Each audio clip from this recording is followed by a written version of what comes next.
Hello, and welcome to the Daring to Succeed podcast. My name is Juliana Yao Jorgen, and I'm a workplace strategist who teaches leaders how to show their value and increase their impact through compassionate strategy. This week, I posted about how I was out for dinner with friends and guessed that our server had a 3-year-old child.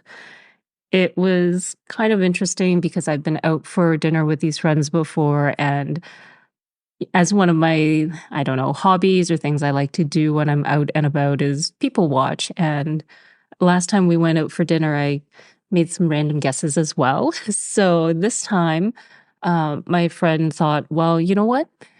She's our server. We talked to them. I am fascinated by whether or not you're right. So I'm going to ask her. And turns out, you know what? I was right. She did have a 3-year-old child at home. And someone asked how I was able to do this and guess that, uh, make this type of guess or guess the type of life that someone has or what's going on in their life right now. And my first instinct was to say that it was a natural gift. But honestly, that's a pretty lazy answer. And it's not true. Because when I push myself to really think about it, I realized that I've been watching people since a very young age. So I grew up in a very large, extended family. In Chinese culture, or at least in my family's culture, we spent a lot of time with our cousins, and I was the eldest, but also the only girl in the family until my youngest cousin was born when I was actually in university. So I was older than my brother by 4 years. I guess I still am. And then everybody else in the family was a boy. So going out for family dinners or even going to my grandmother's for family dinners, it was kind of the adult table, or the adults all kind of talk to each other, all the boys talk to each other, and I was kind of floating in the middle because I wasn't old enough to be an adult, and I didn't really want to talk about all the boy things. And remember, I was very young at the time. And for a while, I was bringing books with me to dinner and reading so that I'd have something to do and keep myself occupied. But after a while, my mom said, "You know what? That's actually kind of rude for you just to be sitting there reading. So I'm going to have to ask you not to do that."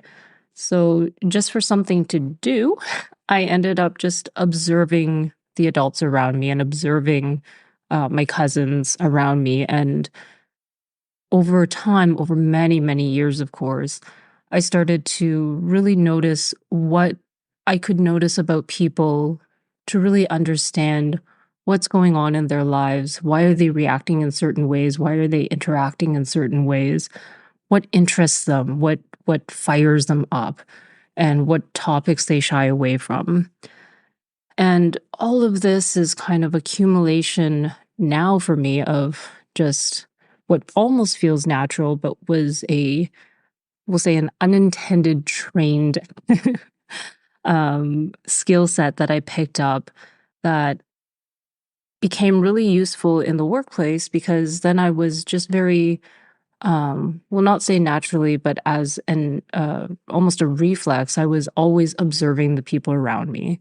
So whether I was a business analyst leading projects, or when I moved into leadership, became a very valuable skill for me to understand what was going on in people's lives, even if I wasn't necessarily right all the time, which was never really the point.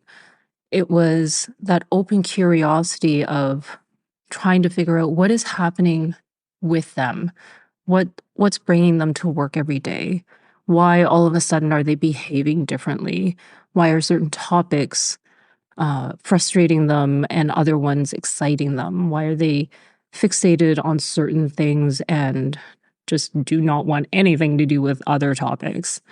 So it just became part of how I led teams and how I interacted with my peers, with the people senior to me, so that I could very effectively apply that to my strategic planning. So, for as an example, let's say I had to roll out a change. Going back to the office comes to mind because it's a very emotionally charged topic for a lot of people.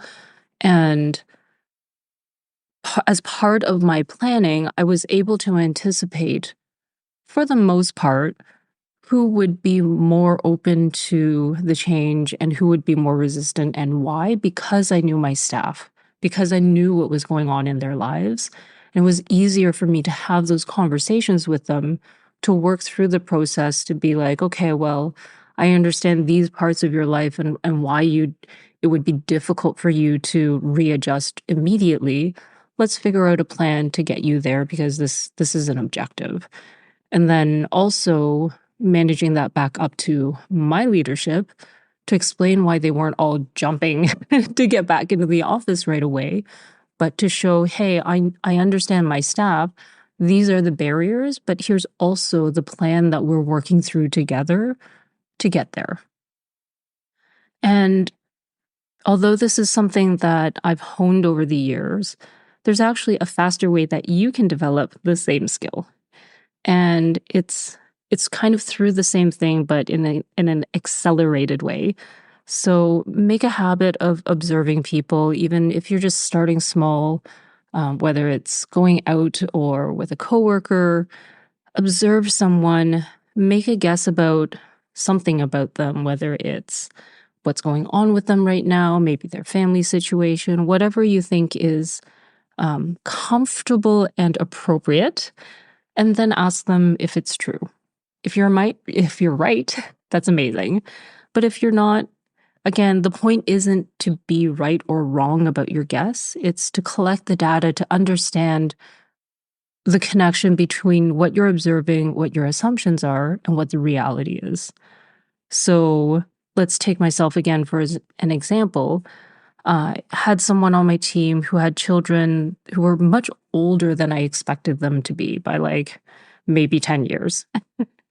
And I had a natural conversation out of genuine curiosity about her situation. She had mentioned, like, I didn't ask her about her children. I just kind of assumed she had children, but they were younger. And at one point, she had mentioned that they were graduating from high school. And I'm like, whoa, did not expect that.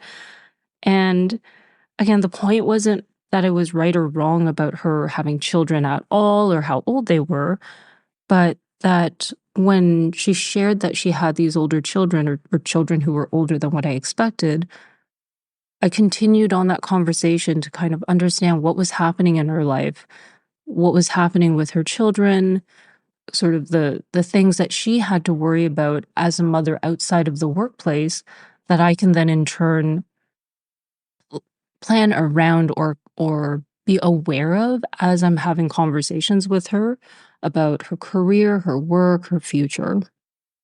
And that curiosity led me to understand her more, and that type of I don't know, behavior of my own, that type of practice allowed me to understand my whole team in a very natural way that wasn't, hey, I'm going to interview all of you and run you through all these questions to find out every little thing about you. And again, that understanding allowed me to anticipate how they would react to changes, ideas, challenges, whatever was happening in the workplace at the time. And that ability to anticipate improved my ability to think and plan strategically for the team, whether it was long-term planning or just planning their month's worth of work. So that's it. Hopefully that was interesting and helpful for you. And I encourage you to try that out. I'd be very curious what your results are. So definitely reach out to me and DM me if you have anything to share. And I'll see you next time.